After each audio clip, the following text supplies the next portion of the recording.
তো দেখো রেডি হয়ে নিয়েছি। সো হ্যালো এভরিওয়ান, কেমন আছো তোমরা সবাই? আমি মন্দিরের আবার একটা মিনি ব্লগ নিয়ে চলে এসেছি।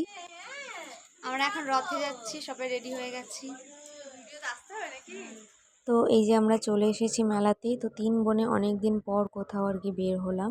তো এখানে জগন্নাথ ঠাকুরের ওখানে দেওয়ার জন্য 2টো কলা আর চিনি বাতাসা এগুলোই কিনে নিলাম। অনুষ্ঠানে অংশ নিতে ইচ্ছুক হয় তাহলে আমাদের টেন্ডে নাম নেওয়া হচ্ছে, আপনারা নাম এসে নেতৃত্ব করতে পারেন এবং আগামী বুধবার ঠিক সন্ধ্যা 7টায় উপস্থিত হবেন।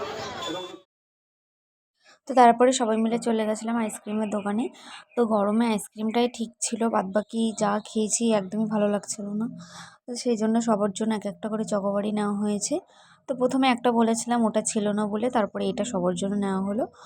তো তারপরে সবাই মিলে চকোবারটা খেয়ে নিলাম। তো খুব টেস্টি ছিল আইসক্রিমটা। তো তারপরে এদিকে দিদি চলে গেছিলো রথে দইটা টানতে। তো আমরা যখন গেছিলাম তখনই টানছিল না, তো একটু টেনে প্রণাম করেই চলে এলাম। জগন্নাথ চলে গেল তার মাসির বাড়িতে, আবার 1 সপ্তাহ পরে নিজের বাড়িতে চলে আসবে। তো এবার আর সন্ধ্যাবেলায় সেরকম বৃষ্টি হয়নি। তো সবাই খুব ভালোভাবে মেলা ঘুরেছে। বৃষ্টি হলে খুব প্রবলেম হয়, কাদা হয়ে যায়, একদমই ভালো লাগে না। তো আমাদের এখানে সেরকমও আর কি দোকানপাট বসেছিল না।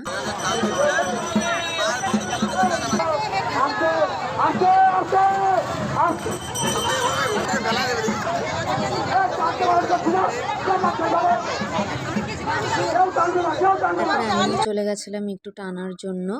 তো আমি আগে কখনো রথের দড়ি ধরে টানিনি, তো এবারই ফার্স্ট টাইম।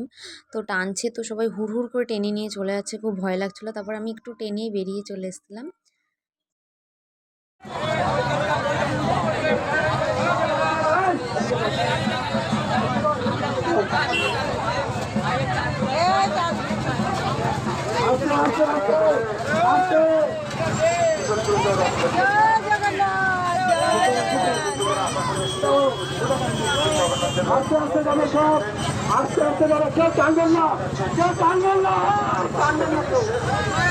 তো তারপরে আমরা একটা রেস্টুরেন্টে চলে গেলাম। মেলা টেলা ঘোরা পুরো কমপ্লিট হয়ে গেছে। তো রেস্টুরেন্টে এত পরিমাণে ভিড় ছিল, তো আমরা ভেতরে আগে থেকেই অর্ডার করে রেখেছিলাম সবার জন্য চাউমিন। তো ওখানে ঢুকে একটা আজব কাণ্ড ঘটেছে।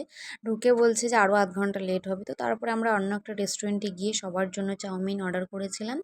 তো আমাদের প্রায় বাড়ি আসতে আসতে 12টা বেজে গেছিলো। আর এদিকে দেখো বাবুটা কী করছে।